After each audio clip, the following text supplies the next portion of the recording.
So, you got to keep your eye on these politicians, man. You really do. Because sometimes they say things and at face value it sounds good, but then you look into the specifics and the details, and as they say, the devil's in the details, and you find out, no, what they're doing is just a veneer of change while keeping everything the same. So take a look at this from Andrew Perez, who does some fantastic work. I think he does it for the Daily Poster, David Sirota's outlet.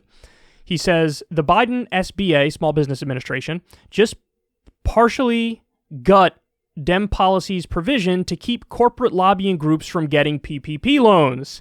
If they only count federal lobbying as lobbying, then state-focused lobbying groups, there are tons, can still get forgivable COVID loans. And he says, you fuckers. So do you understand what that means? They do this Weasley thing where they try to take credit of like, who us, bro? No big deal or anything, but we're just going to go ahead and ban lobbyists from getting money under our COVID relief packages. Because we're like anti-corruption and stuff. No big deal. But then when you read the specifics, they're like, well, what if we define lobbyists as only at the federal level and we still let the state level corporate lobbyists get involved and they can get money out of these COVID relief bills? So there you have it.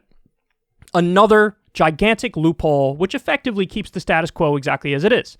And this is what's happened so many times. Like the headlines with, I remember reading the headlines and being so excited of like Biden's going to basically shut down private prisons. The headlines were very clear, like, oh, you know, Biden's going after the private prisons. And then you read the specifics, and the specifics are like, only the ones from the Department of Homeland Security. There's only a handful with the Department of Homeland Security, and it doesn't affect that many.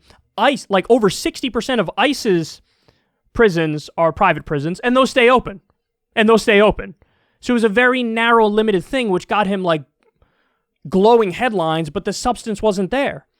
And there's been so many instances of that. The Buy America provision, where I was like, this is awesome. He's signing a Buy America provision. That's the thing Trump didn't sign. Well, you read the specifics. And again, it's also, just like Trump, it was a very weaselly thing where it's not going as far as you'd want it to go.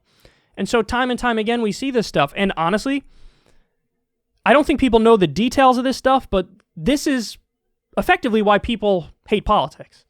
Is because you get burned, and you get burned repeatedly, and it's sort of brazen and in your face.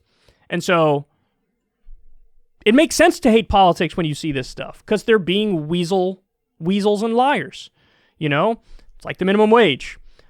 A lot of the 8 Democrats, many of the 8 Democrats in the Senate who ended up opposing the $15 minimum wage, they had tweets supporting increasing the minimum wage, and then they didn't support it.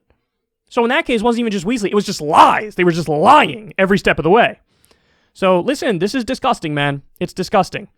And you always got to keep your eye out. The devil is always in the details. So just be cautious moving forward. Anytime you see something that's positive, you got to dig beneath the surface to find out what's really going on.